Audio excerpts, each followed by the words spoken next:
दोस्तों, जब हम बच्चे होते हैं तो हमसे एक सवाल पूछा जाता है कि आखिरकार बड़े होके बनना क्या है। तो बहुत सारे बच्चे बोलते हैं कि हमें डॉक्टर बनना है, हमें इंजीनियर बनना है। लेकिन वहीं लाखों की तादाद में बच्चे ही क्या जो आईआईटी कर चुके हैं और जो डॉक्टर भी हैं, वो भी आखिरकार एक सपना संजोते हैं कि उन्हें एक एडमिनिस्ट्रेटर बनना है, यानी कि यूपीएससी का एग्ज़ाम देना है। और आखिरकार ये बनना क्यों चाहते हैं? तो इसका सबसे मेन रीज़न तो यही है कि इस जॉब में रिस्पेक्ट है और एक अथॉरिटी है। और सबसे बड़ी बात पता है क्या है इसमें पावर है। ये जो एडमिनिस्ट्रेटर होता है ना, वो सेंटर में खड़ा एक ऐसा इंसान होता है जिसके सिग्नेचर के बिना तो कुछ होता ही नहीं है। और जो यूपीएससी है वो इस पूरे प्रोसेस का गेट कीपर है। हर साल लगभग 10 लाख से ज़्यादा बच्चे जो है इस यूपीएससी का एग्ज़ाम देते हैं और उनमें से सिर्फ सिलेक्ट होते हैं 700 से 800, जो कि मुश्किल से 0.1% से भी कम है। इतना टफ एग्ज़ाम, इतनी स्ट्रॉन्ग फिल्टरिंग समझते हो? पहले प्रीलिम्स होता है, फिर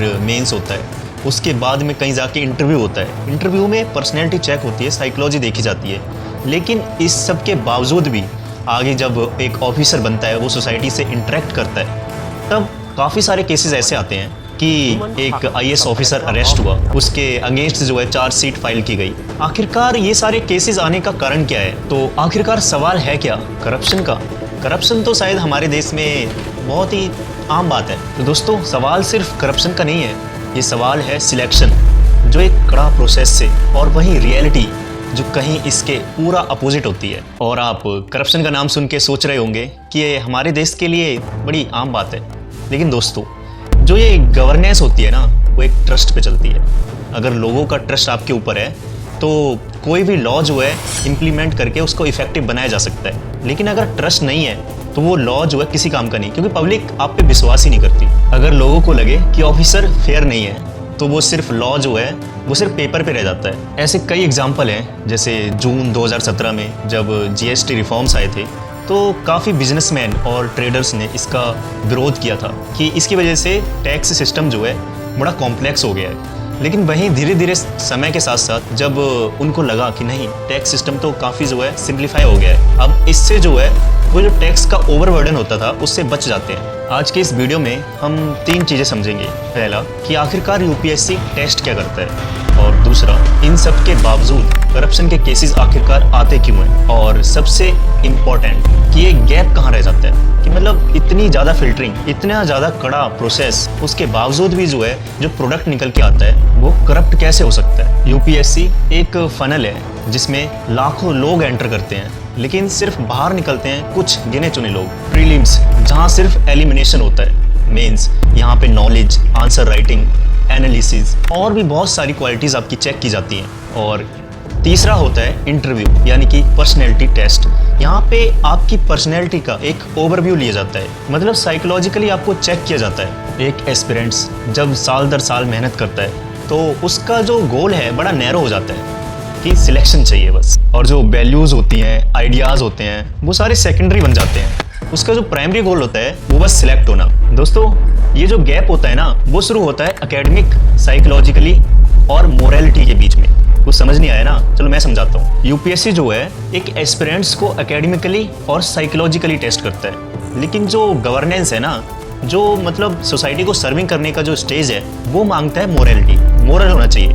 लोगों को एक बहुत ही पढ़ा लिखा इंसान तो चाहिए एक एडमिनिस्ट्रेटर के रूप में, लेकिन वहीं वो ऑनेस्ट भी होना चाहिए और करेजफुल भी।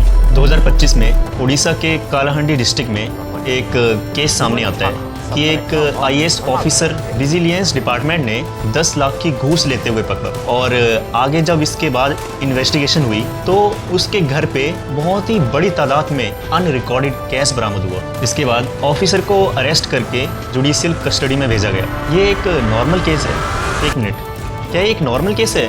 क्या वो कोई एक जूनियर क्लर्क था? नहीं, वो एक इंडिया का टफेस्ट एग्जाम क्लियर करके आया हुआ एक एस्पिरेंट्स था, जिसने कितने साल कड़ी मेहनत करके इस एग्ज़ाम को पास किया था। संजीव हंस, जो कि एक बिहार के एक आईएएस ऑफिसर हैं, उनको ईडी ने चार्जशीट फाइल की।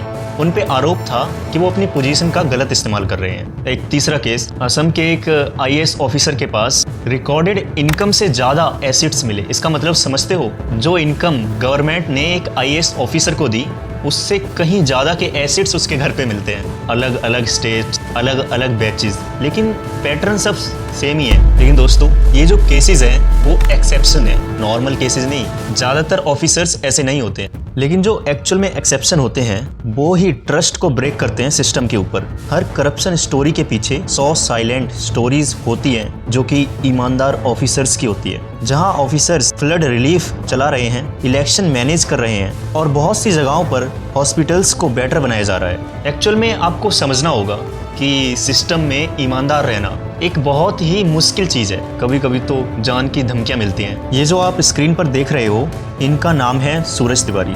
2022 बैच के एक IAS ऑफिसर हैं। ये अक्सर ग्राउंड पे दिख जाते हैं अपनी ड्यूटी को पूरा करते हुए।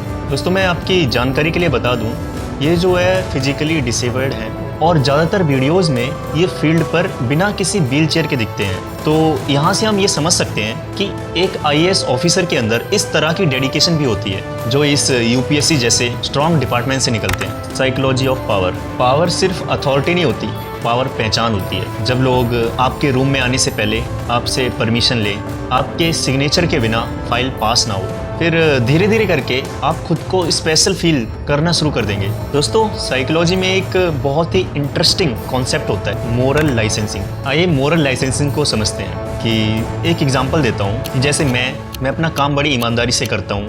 मैं अपनी ड्यूटी जो है बिल्कुल पूरी पेशेंस के साथ करता हूँ। मैं लोगों का भला करता हूँ, तो क्या थोड़ा सा फ़ायदा मुझे नहीं होना चाहिए? और यहीं से शुरू होती है जो ईमानदारी की एक्चुअल सीमा है। लेकिन यहाँ पे एक और वेपन है, पॉलिटिकल इंटरफेरेंस। आप ईमानदार हो, आपका ट्रांसफ़र होना चाहिए। जो लोग गलत चीज़ों में कोऑपरेट करते हैं वो टिकते हैं, और जो ईमानदारी दिखाते हैं उनको रिवॉर्ड में ट्रांसफ़र मिलता है। दोस्तों ऐसा ही एक नाम सामने निकल कर आता है, Ashok Khemka. Which saw 57 transfer postings. लगभग 34 साल के अपने करियर में 57 बार ट्रांसफर हुए। क्योंकि 34 साल में 57 ट्रांसफर उनको बर्दाश्त करने पड़े बिकॉज ऑफ करप्शन के अगेंस्ट में। मतलब हर साल 2 ट्रांसफ़र। दोस्तों हर एक नए एरिया को समझने के लिए थोड़ा बहुत टाइम तो चाहिए होता है, लेकिन वो टाइम पूरा होते ही आपका ट्रांसफ़र हो जाता है। तो इस तरह से जो गवर्नेंस है वो इफ़ेक्टिव नहीं रहती।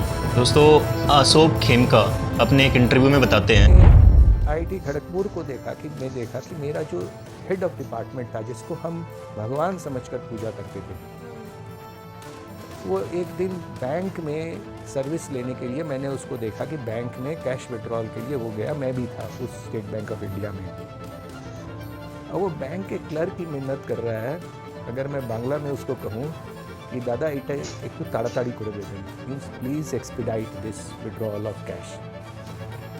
I felt bad. और यहाँ से उनकी जर्नी मोड़ लेती है इंडियन सिस्टम को सुधारने की। दोस्तों यहाँ से हमें पता लगता है कि एक IAS ऑफिसर की गलती नहीं है, ये जो गलती निकल कर आती है वो है सिस्टम की गलती, क्योंकि सिस्टम ही ऐसी चीज़ों को प्रमोट करता है। अब सवाल ये नहीं होना चाहिए कौन करप्ट है, सवाल ये होना चाहिए कौन से सिस्टम ऐसे बिहेवियर को अलाउ करते हैं। Training reform. ट्रेनिंग सिर्फ किताबी नॉलेज तक लिमिटेड नहीं होनी चाहिए, बल्कि उसे लोगों को रियल लाइफ सिचुएशन हैंडल करना भी सीखना चाहिए। ट्रेनिंग जो है रियल एथिकल डायलेमा पे बेस होनी चाहिए।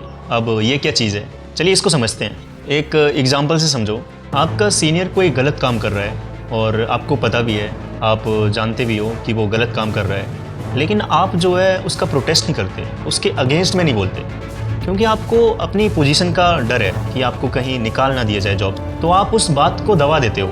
और यही मेन चीज़ होनी चाहिए हमारे ऑफिसर्स के अंदर कि जब जब भी पॉलिटिकल प्रेशर पड़े तो उस चीज़ को जनता के सामने लाए। एक ऑफिसर को प्रोटेक्शन होनी चाहिए। जो ऑनेस्ट ऑफिसर्स हैं उनको कैरियर सिक्योरिटी मिलनी चाहिए। और जब ट्रांसपेरेंसी की बात आती है तब डिजिटल ट्रैकिंग होनी चाहिए। एक्चुअली दोस्तों हम सवाल ही गलत पूछते हैं। हम पूछते हैं कौन IAS ऑफिसर करप्ट है, बल्कि हमें पूछना चाहिए कि किस जगह पर उसने करप्शन शुरू की। मीन्स उस स्टोरी के बिहाइंड में कौन कौन सी पावर है, उसको क्या फेस करना पड़ा, वो पॉलिटिकल प्रेशर जो दबा रह जाता है उसके बारे में बात करनी चाहिए।